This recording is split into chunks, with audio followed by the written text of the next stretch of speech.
Welcome, all you lovely people, to your weekly energy update, and we're looking at the week of June 5th through June 12th. These are timeless, of course, so no matter when you're coming across these, they will have messages for you. I would trust your intuition if it brought you here. There are definitely messages for you. Now, we are just entering the Saturn retrograde, which started on June 4th, and Saturn is going to be in Aquarius for this entire period starting June 4th going through October 23rd. Now, Saturn was the original traditional ruler over Aquarius before Uranus was discovered, so they do have this kind of old bond between them. So there's some extra juiciness and flavor that will be with Saturn coming through this period. You can kind of look at Saturn as like this strict grandfather who teaches us their wisdom, and when we do the work for them and do the work that they present to us, then they also reward us with, inheritance, right? So they are this taskmaster in a way, and so we just will look into where are they wanting us to do some work. And because this period of time from June 4th all the way through October 23rd, it will be in Aquarius in retrograde. It will be in our 11th house of Aquarius energy.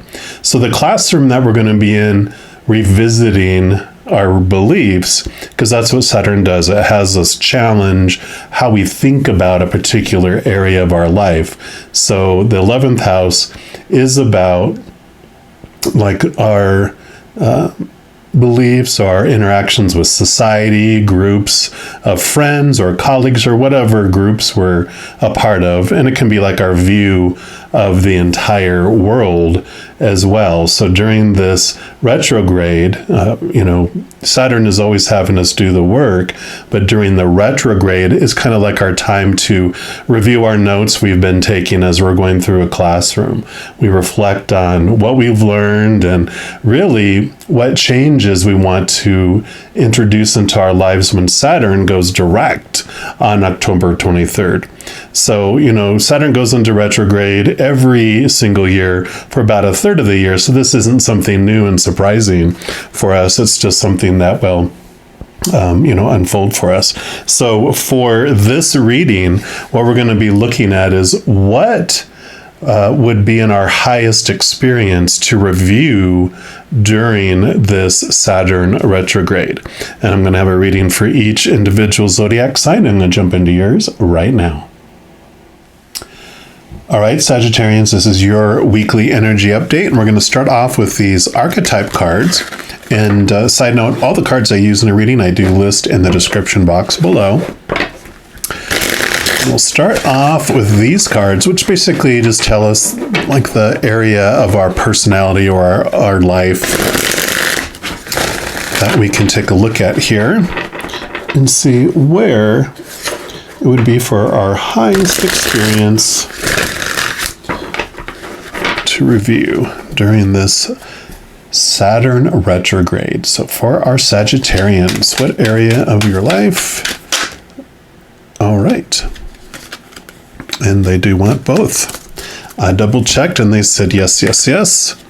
So, and then we will also pull from these Power of Surrender cards and see what else we want to look at here. All right, so what else for our Sagittarians, please? Okay, they do want this one right there. So put that here. Just kind of put these more centered. And then we're also going to use the Sun and Moon Tarot just for more clarity here. All right, so what else for our Sagittarians, please? Okay, they do want, that one over there, and they want that one over there. This one right here, right there. Okay, what else? Okay. Okay, boom. So let me just grab these.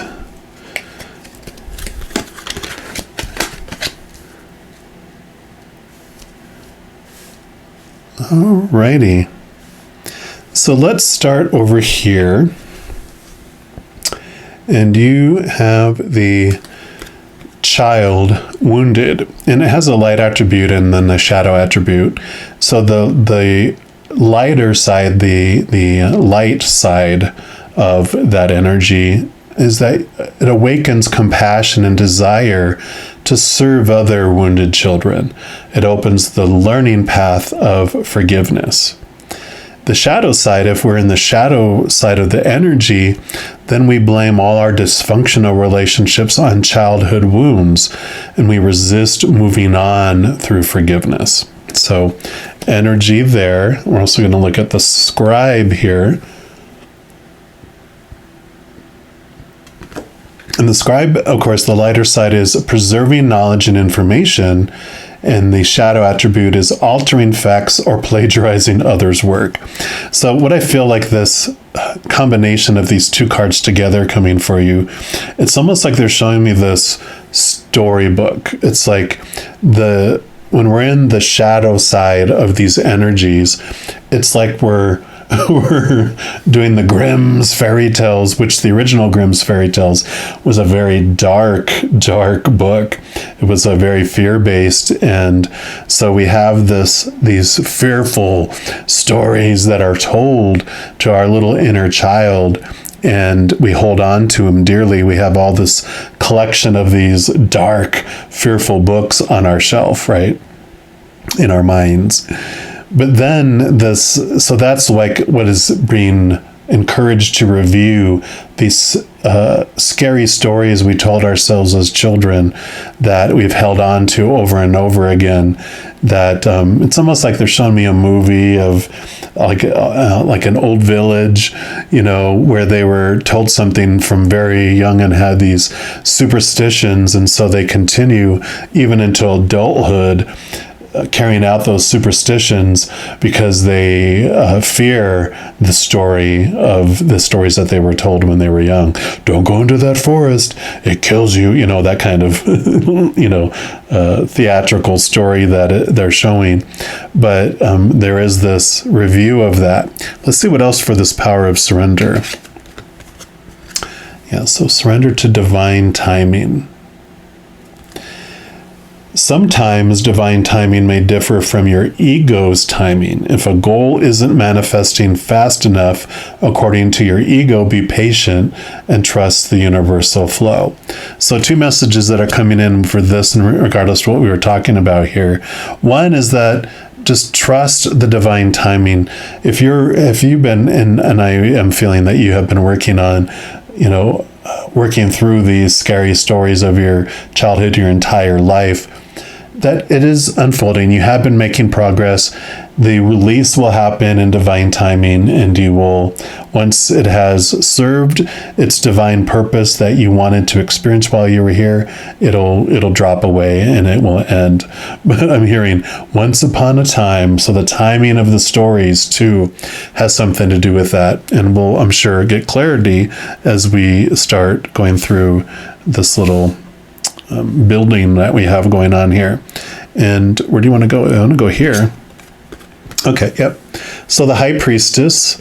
High Priestess is the most, if not one of the most, connected to the spiritual realm cards in the entire tarot deck, because she can see behind the veil. She can get into the subconscious. She can get into the stories that are running beneath the surface.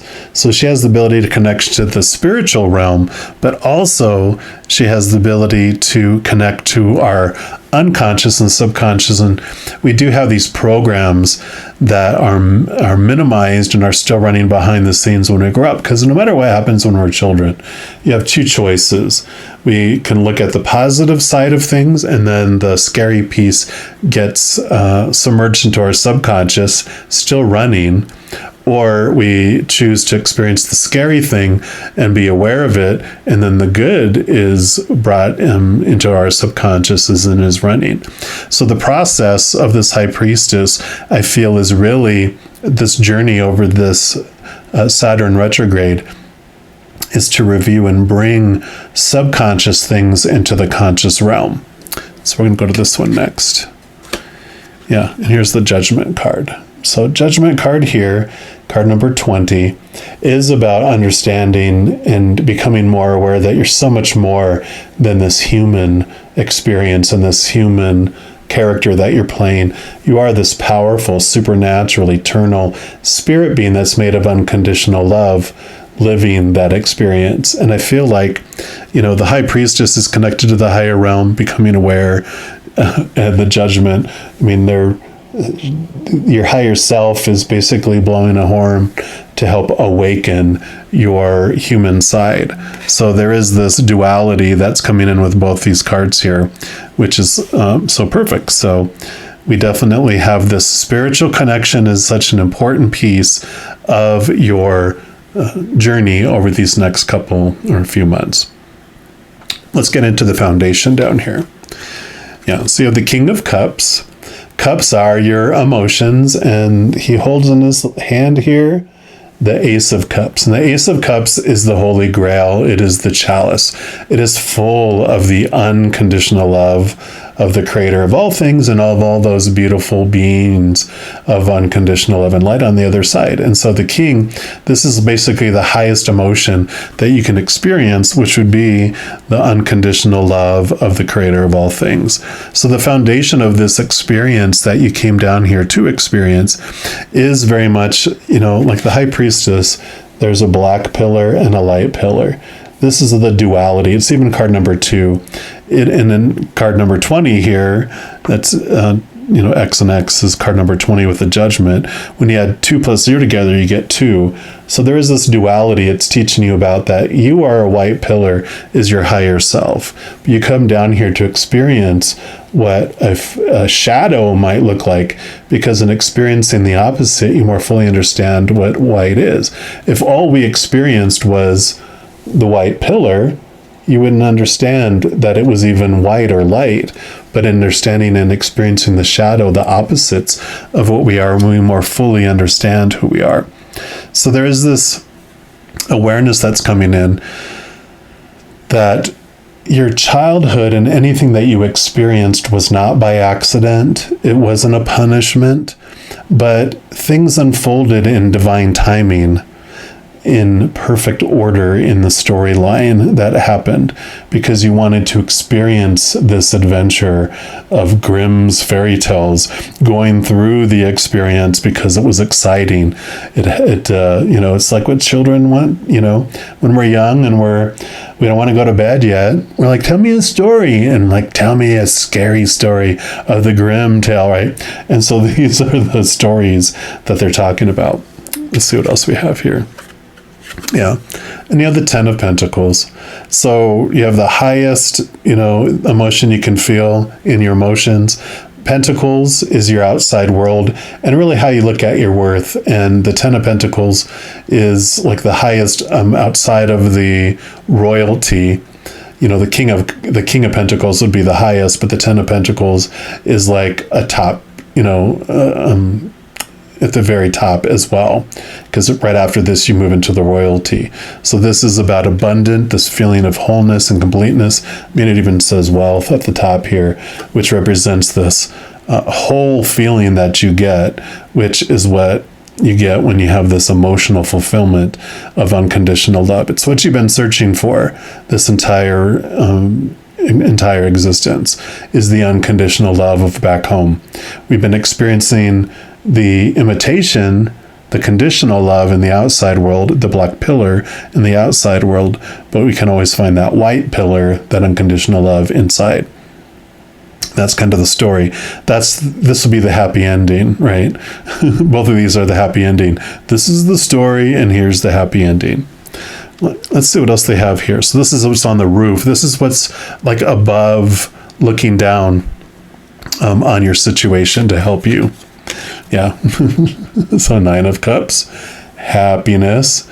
So 9 of Cups. 9s are about finding things from within, because the 9 in the major arcana is the Hermit, and they are about turning inward, finding your light from within, finding your wisdom from within. So when you get the 9 of Cups, this is about finding your emotional fulfillment from within, like the High Priestess does. She steps out of her away from the public and goes into her beautiful temple to connect to those higher powers. Yeah, see, 9 of Cups, 9 of Swords. Swords are your thoughts, your beliefs, your mindsets, your attitudes, your expectations, the stories that we tell ourselves. And so, yeah, so these emotions that you're finding your emotional fulfillment from within with this card. Here you're finding your mental fulfillment from within.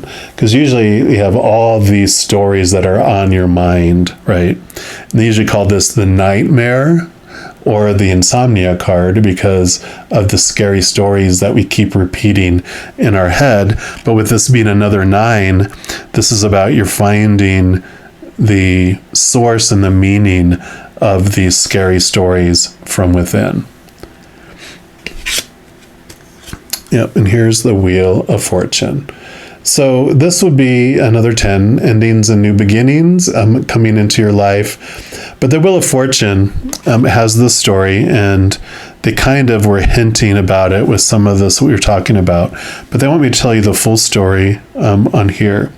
And what this, basically the story that Spirit gave me around this to help me understand it was, before we come down here, our higher self chooses what avatar is going to represent it. So what character, is going to represent its higher self. That would be your higher self chose you, my higher self chose me.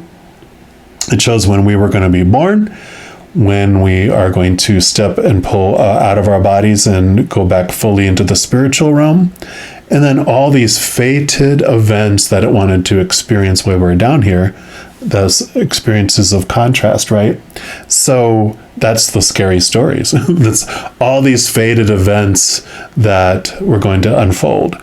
But, I said, well, if they're all fated, then why even worry about, coming down here? Well, why not just watch a movie, on the other side? And they're like, oh, but it's exciting because within each of those fated events, we get to choose what emotion we're going to feel through that story and what interpretation we're going to put to whatever's happening in our life in that moment. So we still have this power to choose our free will as we go through any of those fated events. And it does an amazing thing because before this awareness comes in, we may feel like we're on this out of control drama train full of all these scary stories, about to leap off the tracks and explode in a gorge. But we realize when everything was chosen on purpose for a purpose, all these fated events were chosen by us, then we look at life not so much that it's happening to us and that we're a victim of life, but that all these stories were unfolding for us. And when we realize that, then we feel empowered instead of feeling victimized instead. So this Wheel of Fortune just shows us this divine timing as well, that everything is happening on purpose for a purpose, and instead of being on an out of control drama train, we're on a beautiful monorail train at Disney World that's connected to the track, that's smoothly stopping and at all it stops on purpose for a purpose for us. So I love that all fitting in here too. Yeah, so that was endings, new beginnings, and the full would be the new beginning. And this kind of is perfect for everything we talked about. This is the, before any of those beautiful fairy tales start, they're going off on an adventure. They're ready to step off into, this would be our soul before it came down here. It's choosing its exciting adventure before it comes down for this amazing experience. And so there is this perfect, you can even see It's about to, ooh, look, there's an alligator or crocodile, and it's like you have a tiger and all these experiences that he's ready to step off down into and leap off into this new adventure that awaits. So over this next Saturn retrograde, as you're looking over from, starts on June 4th all the way up to October 23rd. This is the beginning of that story, the beginning of that adventure, even though you've been looking at this for a while. But it's this transformation I feel from looking at your childhood as scary stories and look at it more from a place of an adventure. It's like Peter Pan. When you, like the more recent one that had Hugh Jackman in it, that one where he was the pirate. It's like that could have been a really scary story, but really it was an adventure, right? And so that's like this transformation that's happening during this Saturn retrograde for you. I hope this helped. I love this message for you. If you are looking for more messages of love from above, in addition to these weekly energy updates, I also put out monthly readings for each zodiac sign and a few other types of videos. So if you don't want to miss out on any of those and be notified immediately when they become available, if you give this video a little thumbs up and click the like button, also click the subscribe button, and that gives you access to the notification bell. When you go in there, if you select the all option, then you'll be notified of any new videos that come out on this channel. Also, doing those things helps spread the love and also helps my channel grow, because when you like a video and you share a video, you comment on a video, and especially if you subscribe to a channel, doing those things makes the YouTube algorithm so excited it wants to share the videos of this channel with other people as well. So if you feel inspired to do any of those things, I am, of course, very grateful for that. Also, these are general readings, and if you're looking for even more specific information and answers for your specific life, I do offer personal readings, and all that information's listed in the description box below. All right, beautiful Sagittarians. So you go through this amazing week, an amazing Saturn retrograde. Please know that every second of every day of your life that you are unconditionally loved by the creator of all things. And of course, I love you too. Have an amazing week. I'm sure I'll be talking to you very soon. And in the meantime, you hang in there and you take care.